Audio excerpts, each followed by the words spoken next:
In addition to the $25 billion they've already committed to help make those companies a little more green in what they produce in terms of cars, Pat, today, just to set the economic context, the Dow Jones is down to 7,500.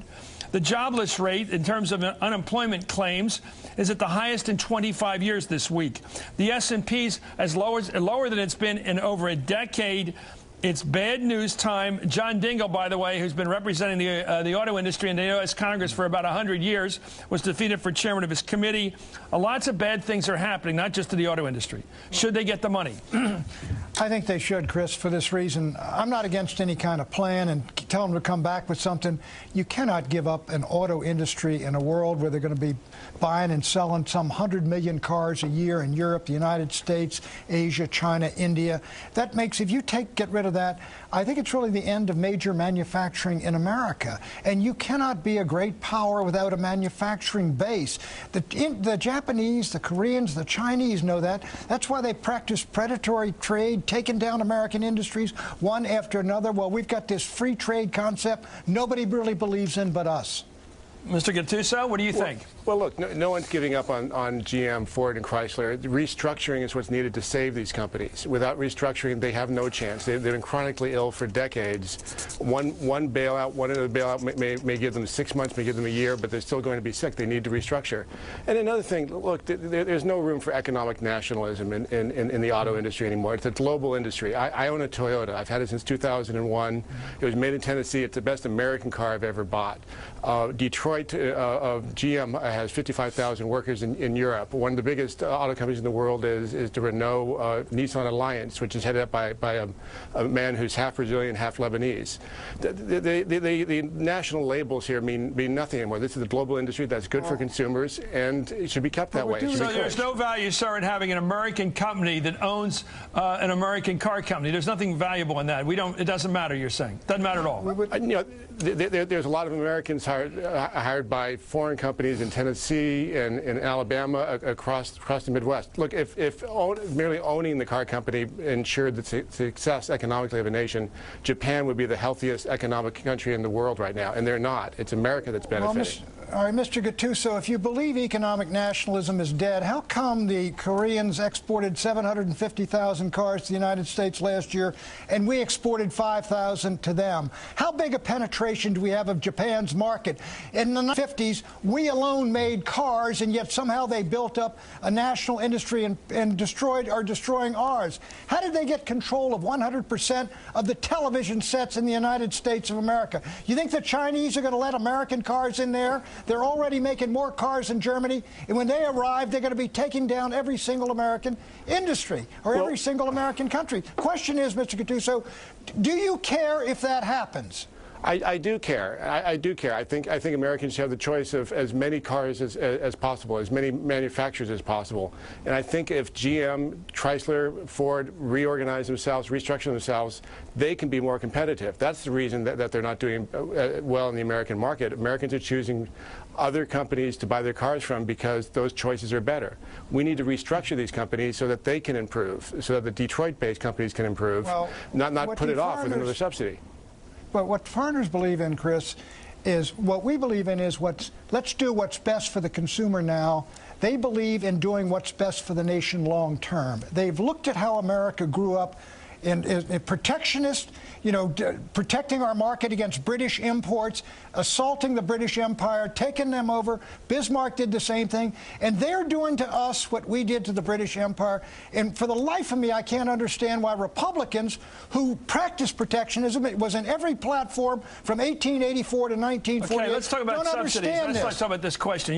The issue on the table right now, as Mr. Gattuso knows and opposes, is the idea that the federal government should basically subsidize the auto industry, at least in the short term. We don't know how long, but give them a break.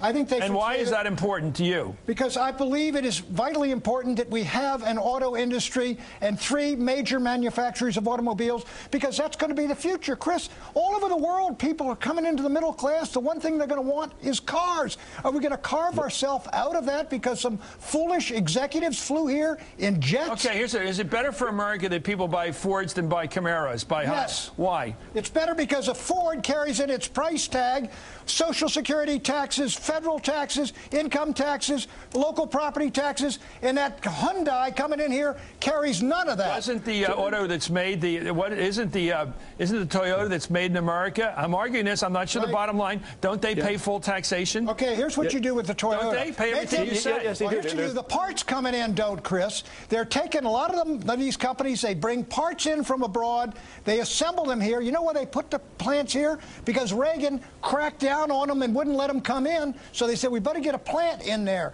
If you use tariffs and non-tariff barriers and tell the Japanese, if you make your parts here and assemble them here and make the frames here, you can compete equally. I'll go with that. Okay, one of the arguments, Mr. Gattuso, Pat hasn't made. Let me make a point that Pat hasn't made. One of the reasons we were able to win World War II is we had this enormous capacity to produce things, and we were able to convert from every industry we had to a war economy. One advantage of having an American steel industry, an American auto industry, an American train industry is that when you need to change it over, you got it. Will we have that capacity if we ever need it again to reshape our industry into a war We'll have that capacity. The factories are being built in America. Honda built a factory in Indiana that opened up just this week. If we restructure the Detroit-based companies, they will be healthy again too, which is an important thing. I agree that's a good thing. I want to help them. But look, given a choice between economic policies, Pat Buchanan mentioned the 1884 Republican platform. I would take the 1984 Republican platform, the platform of Ronald Reagan, of free trade, over the 1884 platform. Given a choice, I will take Ronald Reagan's free trade platform. Okay, Mr. Gattuso, let's take Ronald Reagan, because I worked in the White House. He imposed quotas on motorcycles. He imposed quotas on steel. He imposed quotas on semiconductors. But when he saw industries, he imposed quotas on cars. He was an economic patriot and a free trader both. And he opposed the let me Chrysler ask you bailout. both. What will be the consequences, Mr. Gattuso, if the United States government decides, come December, they like the plan coming from Detroit, from the big three, and they choose to, quote, bail out, close quote, that industry? What's the negative and positive consequences? Give me both. I think that will allow Detroit to put off its problems again. It will allow the chronic sickness of Detroit to continue rather than be resolved. And look, I'm also concerned about any plan that's accepted by Washington. Detroit has its problems in manufacturing and running an auto industry. I think Washington would be even worse at doing that. It's a no-win situation. Okay, what's the positive and negative consequences of a bailout? Positive. The positive consequences are the auto companies survive to come back when the market expands again, when this downturn is over, and we can do battle with them just like Harley-Davidson is now back in the fight. Let them die, and they never come back again, Chris. They're gone forever, just like McDonnell Douglas and Lockheed don't make commercial airliners, even though Airbus was subsidized by socialist governments for 25 years to kill them. Look, and this we isn't let World War this II. happen. We aren't doing battle with them anymore. They're offering goods to American consumers. They're choices for American consumers. You want to encourage that. You say we're not doing battle. What do you call it when a Japanese company comes into this country to kill every TV company? Is that partnership? Is that just rivalry? That's just what they're doing. They're predatory traders. I call it economic competition, and it lowered the price of television in the United States, and it helped the U.S. economy and helped the U.S. consumer. I happen to appreciate being able to buy a television for less than Why didn't they let American cars into Japan in the 1940s and 1950s? Why did they build up a brand new steel industry when we could have sold them all that steel? Look, when they weren't making any. I can't speak to what happened in Japan in the 1940s. I do know that I was able to buy a Toyota 7 years ago in the U.S. That's a pretty darn fine automobile that was made in Tennessee. And I like that choice. It helped me. It helped a lot of consumers, and it also created jobs in Tennessee. That seems to be a good thing all around. Well, let me ask you something. Look, we don't make any commercial ships now. We used to turn out 4 Liberty ships a day. We don't make commercial ships anymore. We got 1 airline company left, Boeing. We got 3 great automobile companies which are on the line.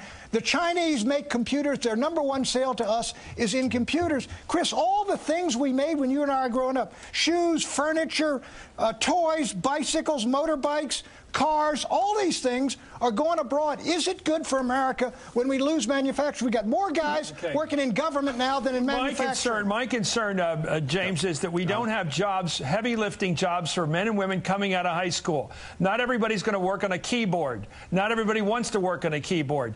Some people want to do heavy jobs, and I'm wondering whether we're going to lose them all. And that's a big question for me. It's a social question, not just an economic. Can we survive as a healthy economy, a healthy society, if everybody's expected to work on a keyboard? keyboard or in a restaurant, and nobody's working in factories. Don't we need factory workers to be a healthy society? First off, in the auto industry, it's not a matter of losing factory workers to keyboards. It's in large extent losing factory UAW jobs for non-UAW jobs in Michigan for jobs in Tennessee. You think that's a good jobs change? in Michigan for That's jobs a good. in Indiana.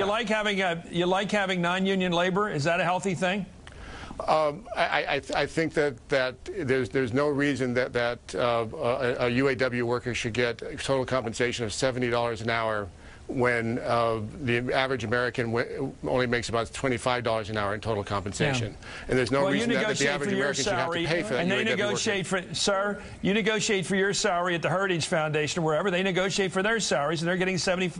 Sure. So that's how the free market works. And if Heritage didn't have the money to pay me, which I hope they do, but if they didn't have the money to pay me, I wouldn't go to the government asking for more money. I would have to take a Heritage is completely subsidized. What do you guys produce, for heaven's sakes? You get all this money from these big fat corporations. I made a mistake of stepping in the Mr. Gattuso, you don't have to explain your employment on this show. We accept anybody can make a wage coming on this show. Patrick, we got to let this guy go. We're going after his food on the table, his tuition bills. Leave him alone. Pat Buchanan, thank you. James Gattuso, thank you for taking the hit there. Anyway, up next.